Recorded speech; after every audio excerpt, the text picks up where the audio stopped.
My spouse, Sherry, presumed I was oblivious to her intentions. She underestimated me, thinking I'd tolerate her affair with Todd, her colleague. She believed I'd passively accept her infidelity to maintain our marriage. But she misjudged me. Unbeknownst to her, I had suspicions for some time. I noticed the signs: late work hours, provocative attire, altered behavior, and disinterest in our shared interests. Despite my attempts to address my concerns, she dismissed them. Sherry denied any wrongdoing, chalking it up to my insecurity and possessiveness. Left with no choice, I enlisted a private investigator. I refused to ignore the truth or tolerate betrayal. My stance on fidelity had been clear since the beginning of our relationship. Receiving the investigator's report stirred conflicting emotions. Relief washed over me upon learning of no confirmed infidelity. However, that relief faded upon hearing the word "yet." The report revealed an emotional affair between Sherry and Todd, indicating a potential progression to something physical. The term work spouses nauseated me. Sherry was my only spouse. Their lunch dates, hand-holding, and intimate gestures depicted a deeper connection than mere colleagues. I seethed with anger towards Todd. Beyond lunches, they habitually worked late, seemingly to prolong their time together. The investigator's surveillance extended to Sherry's electronic communications, though I knew I couldn't legally leverage this in divorce proceedings. Regardless, I desired clarity for myself. Yet, the investigator only offered summaries of their exchanges, denying access to the actual messages. He assured me that my wife never spoke ill of me. Although Todd attempted to undermine me a few times, Sherry intervened.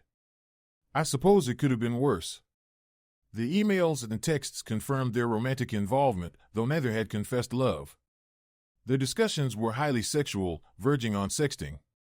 Todd had sent explicit images, which Sherry reciprocated with revealing photos of herself. Sloan hadn't found evidence of explicit photos of her genitals yet. As I pondered my next steps in Sloan's office, he dropped the most unsettling news yet. Todd's wife would be away visiting her mother for a 3-day weekend. The lovers planned to seize the opportunity to consummate their relationship, with me as the obstacle. They were unsure how to spend the night together if I were present. Since I had no plans to leave town, their task seemed nearly impossible. They brainstormed various schemes.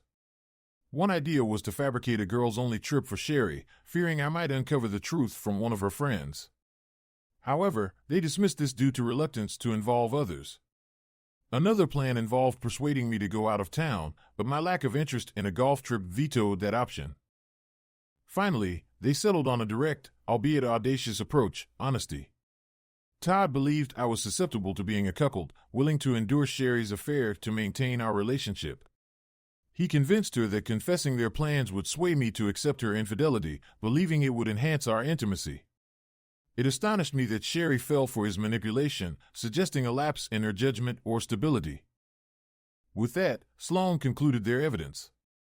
I left his office with what he provided, requesting continued monitoring of Sherry's communications for any developments. On Friday, Sloan alerted me that Sherry intended to confront me the following Monday, revealing her intention to go on a date with Todd, culminating in a night of passion at a hotel. She planned to return home afterward, depending on the extent of their activities. Sherry and Todd had meticulously prepared her entire speech, convincing themselves that I would acquiesce to her demands. They anticipated my initial upset and anger, but believed Sherry could placate me by framing their affair as a one-time occurrence, despite knowing otherwise. She even planned to offer sex with me afterward as a supposed reward for my supposed understanding. Assuming my eagerness for any intimacy, given our months-long drought, she presumed I'd comply with her wishes. How considerate of them to consider my needs. With only 2 days until the confrontation, Sherry and Todd mockingly dubbed it the intervention. Determined not to play into their expectations, I resolved to turn their intervention into my own intervention. Over the weekend, I mulled over countless scenarios, contemplating whether I even wanted to salvage the marriage. As my feelings toward Sherry surfaced, a plan emerged naturally. I resolved to confront the situation head-on and end things definitively. In the early days of our marriage, Sherry and I basked in happiness, sharing every aspect of life as best friends and lovers.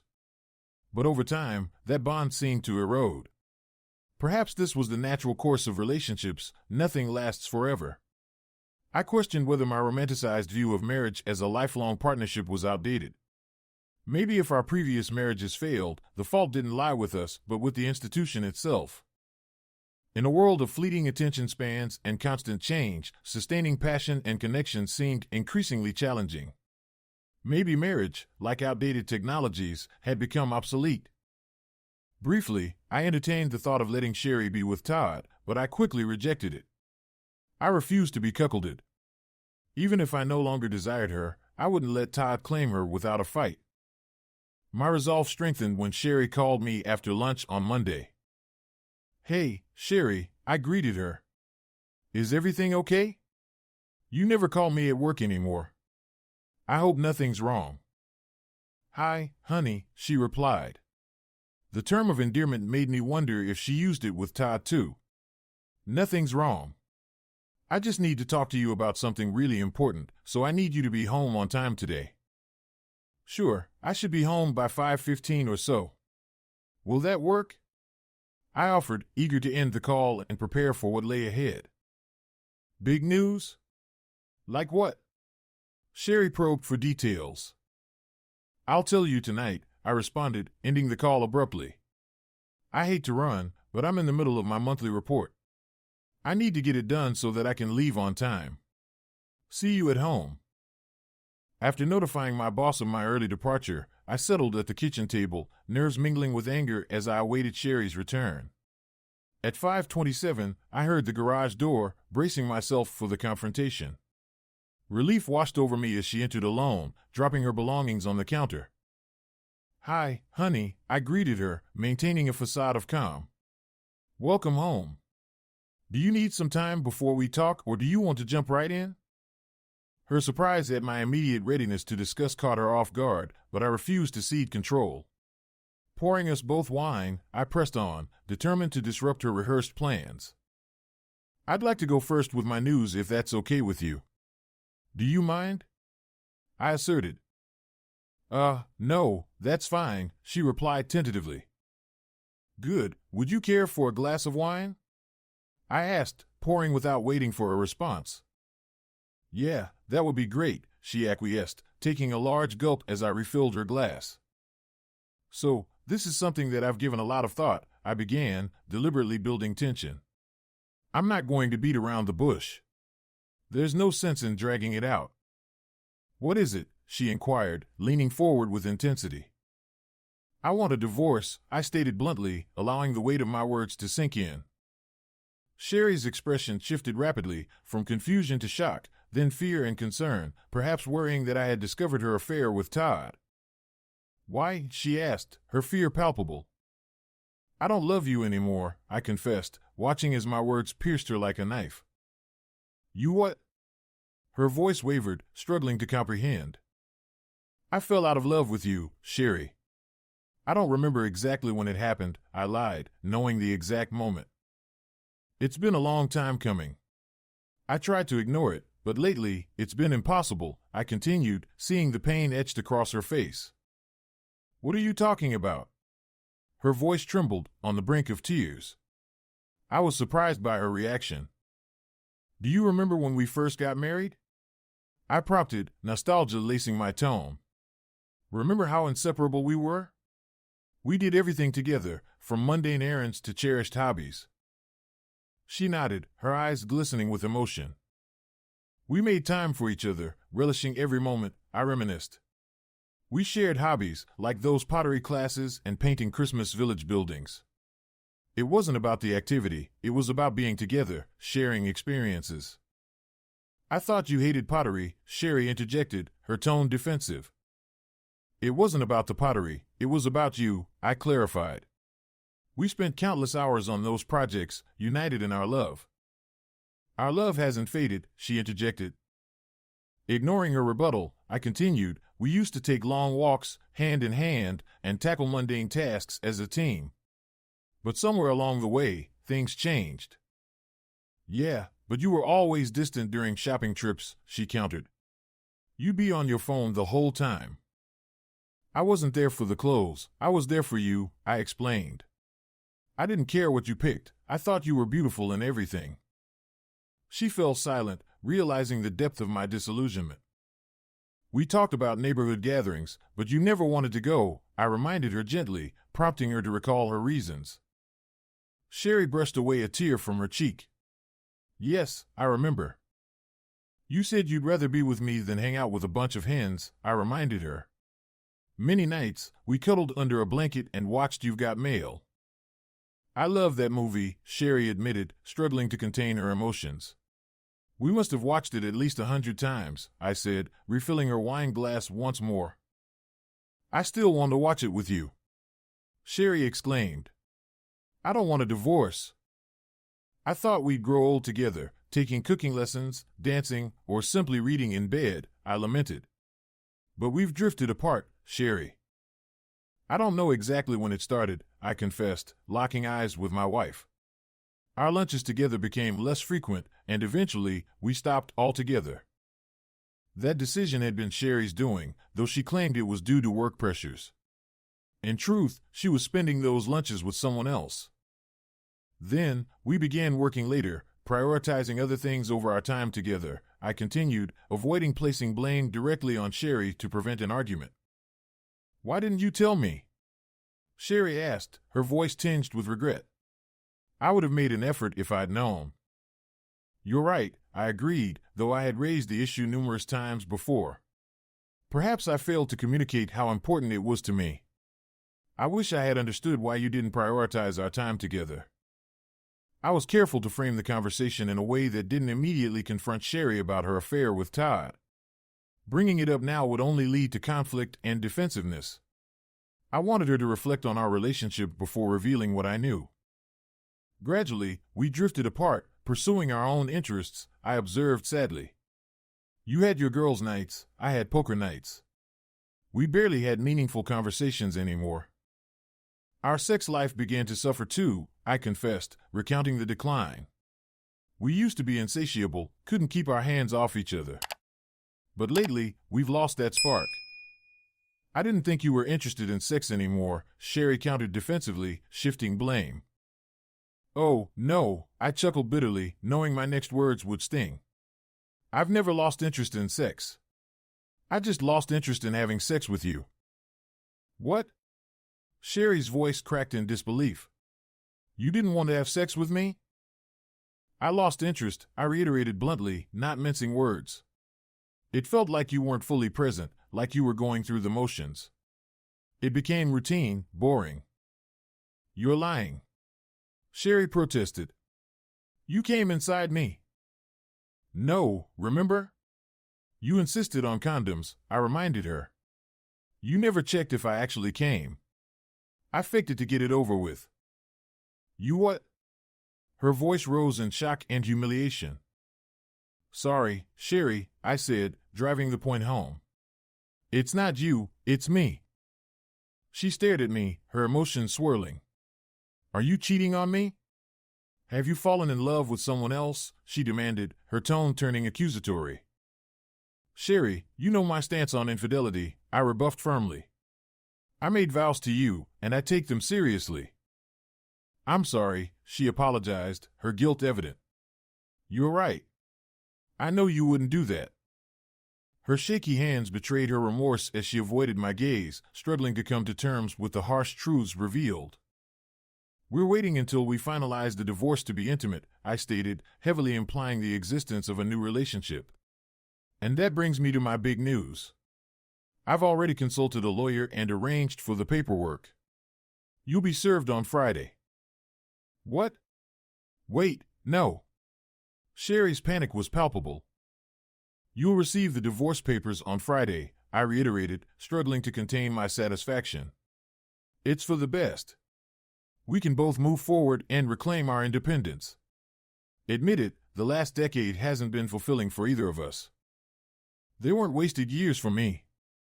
Sherry protested. Let's be honest, Sherry, I insisted.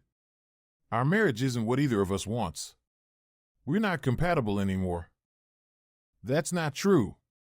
I want to be with you, she argued. I love you. I'm sorry, Sherry, but I don't love you anymore, I confessed bluntly.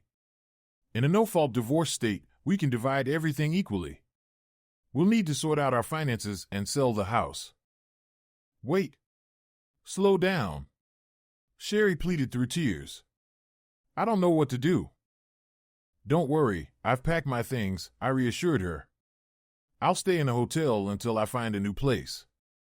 You can stay here until the house sells. Wait. Please, just wait. Sherry begged. There's no need to delay, I insisted. We need to finalize everything before Friday. Why Friday? Sherry demanded. Well, isn't Friday the night you're planning to be with Todd? I retorted, pulling out the investigator's report and showing her the damning evidence. You too have reservations for Friday night. It's not, she began, but I cut her off, unwilling to entertain excuses. It's not what it looks like. I prompted her, finishing her sentence. Do I need to show you the photographs of you and Todd making out at lunch? She stared at me, tears streaming down her face. I'm sorry, she whispered. Now I remember when I stopped loving you. I exclaimed with a bitter smile. The day I found out you were planning to cuckold me with your coworker, just like my ex-wife. I'm sorry, honey, she pleaded, attempting to explain, I don't love Todd. It was just supposed to be a fling, something to spice up our relationship. I thought we could have the rest of the weekend together, just like old times. Todd said you would like it, that it would turn you on and reignite our passion. Spice up our sex life by sleeping with someone else instead of me? That's your idea of spicing things up? I retorted. No, but, well, she faltered, shifting her argument. Todd said you'd be okay with it if it made me happy. I want you to be happy, I affirmed, with me, like we once were. Not with someone else. Did you forget everything I've said about infidelity?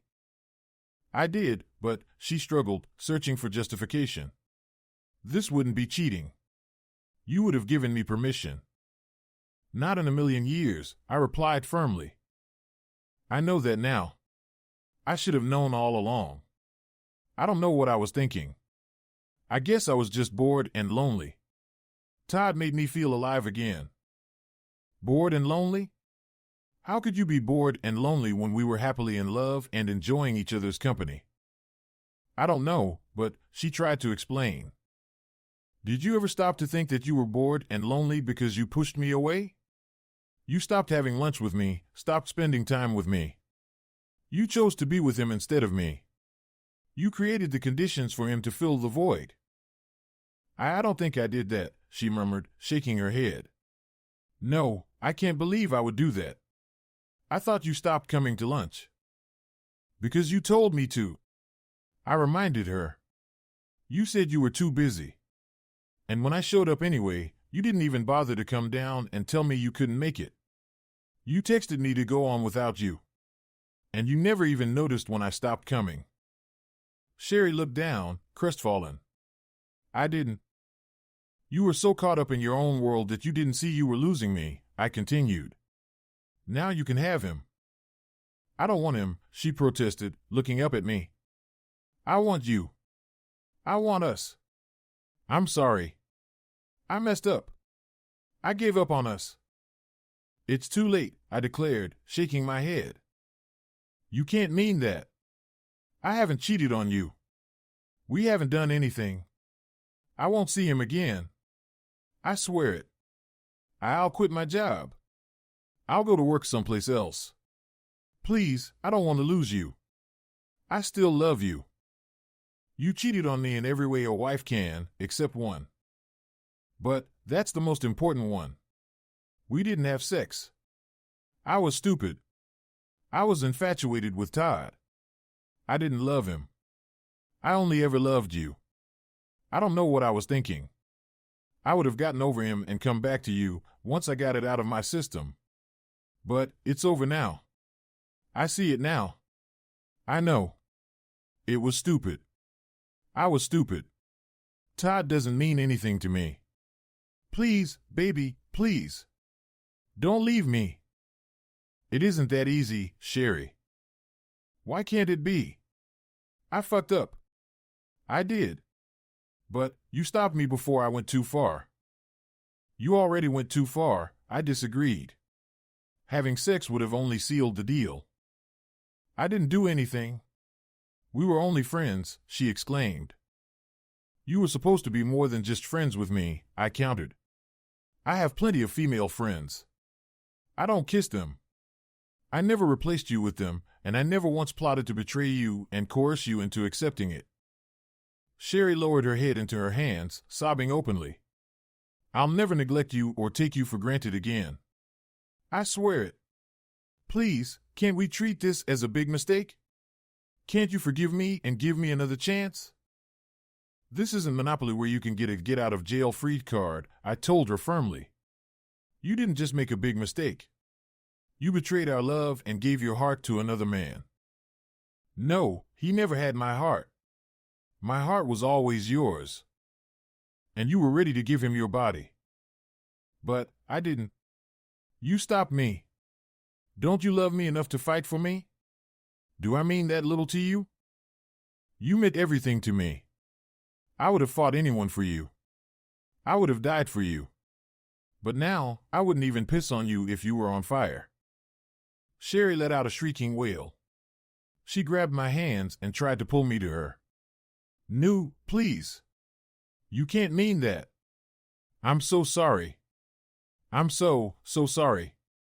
You have to believe me. I believe you're sorry, I said calmly. But that doesn't change the fact that I don't love you anymore. It's over. But don't worry, you'll always have Todd to comfort you. Todd's married, she said between sobs. He only wanted to fuck me. He didn't want a relationship. I chuckled. Well, he may have a change of heart now. I'm sure his wife had a lot to say to him today when he got home. She and I are using the same divorce lawyer. Sherry's mouth fell open again. I pushed the manila folder across the table to her. The full report from the investigator is in here, along with the photos of you and Todd. His wife has a copy. Also in there is all the information from my attorney about the divorce and how we propose to divide the assets. I suggest you read it all over.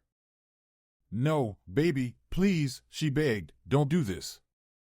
If you do want to go to the bank with me tomorrow, call me and let me know.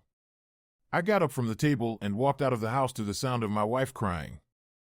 Epilogue. Sherry fought the divorce. I didn't want a lengthy or expensive legal battle. So, when the judge suggested we go to marriage counseling, I agreed. The counseling helped more than I expected. Sherry and I got in touch with our feelings. We communicated about everything openly and judgment-free. She was able to come to understand why she had fallen prey to Todd's advances and nearly lost me and our marriage in the process.